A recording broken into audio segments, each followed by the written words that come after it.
নবীজি বলছেন ফানজুরু আম্মান তাখুযুনা দীনাকুম, তুমি যার থেকে ওয়াজ শুনবে, ইসলাম শিখবে, বক্তব্য শুনবে, ঈমানের তালিম নেবে, আমলের তালিম নেবে, তার মাথা থেকে পা পর্যন্ত ভালো করে দেখে নাও তার ভিতরে আমার নবীর প্রেম, তার ভিতরে ইসলামের আদর্শ, তার ভিতরে নবী সাল্লাল্লাহু আলাইহি ওয়াসাল্লামের শরীয়ত আছে কি নাই এটা দেখে এরপরে তার ওয়াজ শোনো। সুবহানাল্লাহ বলে, সুবহানাল্লাহ, আরো জোরে সুবহানাল্লাহ। ফানজুরু আম্মান তাখুযুনা দীনাকুম, তুমি যার থেকে ইসলাম শিখবে তাকে ভালো করে দেখে নাও, তার এজেন্ট গুলো জেনে নাও যে তুমি তার থেকে ইসলাম শিখতে পারবে কি পারবে না।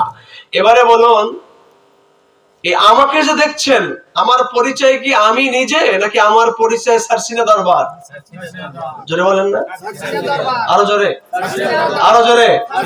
আচ্ছা, সারসিনা দরবার কি আজকের দরবার?